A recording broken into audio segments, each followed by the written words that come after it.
Hai semua, kali ini aku bakal memberikan sebuah review salah satu film terbaru di tahun 2022 ini yang berjudul Cinta Pertama, Kedua, dan Ketiga. Jadi film ini sebenarnya cukup menarik, bercerita tentang dua orang yang memiliki latar belakang keluarga yang berbeda-beda dan mereka dipertemukan karena suatu kejadian yang diperantai oleh orang tua masing-masing. Mulai dari itu mereka mulai mengenal dan tumbuh rasa cinta, namun di sisi lain orang tua mereka juga merasakan cinta yang sama.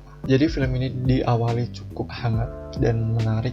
Chemistry antara orang tua dan anak di sini sangat believable dan sayang banget pas nonton aku ketinggalan 15 menit. Dan di sini juga konflik yang diangkat menarik, diberikan sudut pandang yang lain tentang konflik di rentan lansia. Dan di film ini juga memberikan sebuah realita yang banyak sekali di kehidupan itu terjadi, seperti isu-isu sarjana usaha untuk cari kerja, terus kekhawatiran terhadap masa depan seperti karakter yang diperankan Angga Yunanda, Raja, dan Putri Marino, yang di sini mereka digambarkan sudah memiliki umur yang cukup matang, namun secara kehidupan mereka masih bergantung dengan orang tua, dan itu menarik banget sih. Karakter-karakter di sini juga memiliki permasalahan atau pergulatan batin yang sangat menarik, karena dari yang tokoh utama hingga Raja, Asia juga itu memiliki beban batin yang saling terkoneksi. Jadi serasa mereka itu terbelenggu oleh suatu hal yang dimana konflik itu bercampur dengan antara keinginan, kebebasan, dan tanggung jawab, karena mereka juga harus tanggung jawab terhadap orang tua, namun di sisi lain mereka juga ingin memperjuangkan mimpinya ataupun membangun karir. Benar-benar hal yang gak mudah sih.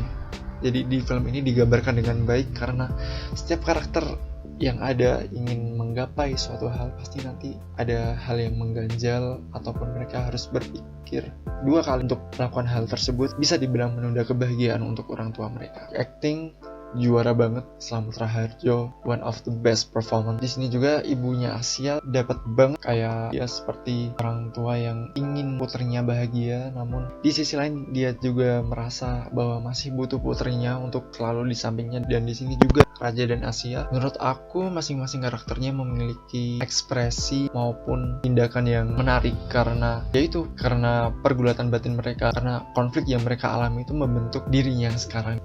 Sebagai penonton aku juga ikut berpikir dan merasakan setiap konflik karakter-karakter di sini. Ada satu yang mengganggu di saat adegan mereka nonton kayak drive-in, tampilannya cukup ganggu sih, apalagi pas di shoot dari kejauhan itu kelihatan banget kalau tempelan. Tapi overall, apalagi setiap adegan dansa ataupun latihan menari itu bagus banget sih. Di film ini juga mengambil latar saat pandemi, dan itu sebenarnya cukup mengganggu sih penggunaan masker maupun apapun, karena ya otomatis setiap karakternya bisa berekspresi melalui pandangan mata. Tapi di beberapa part itu cukup mengganggu sih menurut aku. Walaupun pandemi di sini nggak semata-mata untuk tempelan, dan itu masih berhubungan dengan cerita. Jadi ya paling itu sih beberapa part agak kayaknya kalau nggak pakai masker lebih enak sih. Di sini juga diselipi beberapa komedi yang dibawakan oleh Asri Welas dan pemeran yang lain, tapi di beberapa part itu kayak hit and miss, ataupun kadang dialognya berniat untuk komedi tapi malah kayak miss aja gitu, nggak dapat lucunya. Di beberapa bagian juga masih aman, apalagi yang Asri Welas selalu sih nggak di dua garis biru, di sini dapat komedinya. Best moment menurut aku di sini di saat perdebatan Raja dan Asia di satu meja dengan nenek yang sudah pikun, dan mereka berdebat tentang ayah dan ibu masing-masing, dan itu cukup intens dan cukup dalam pembicaraannya. Sedih campur aduk di adegan itu.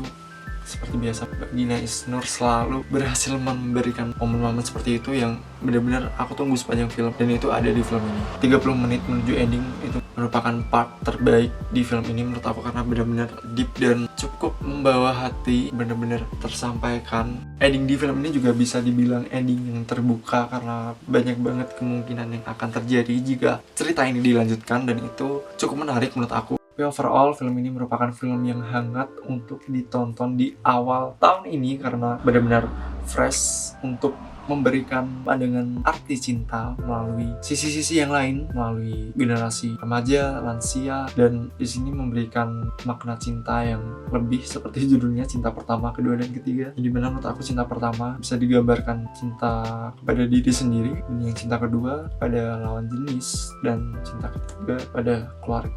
Analisis aja ya.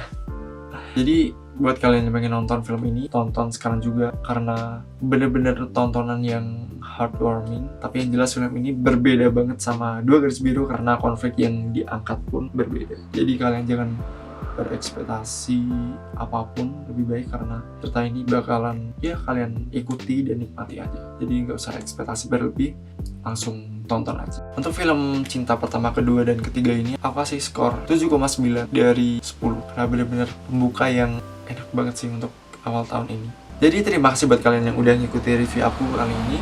Jika kalian suka jangan lupa klik tombol like, comment, dan subscribe seperti biasa. See you.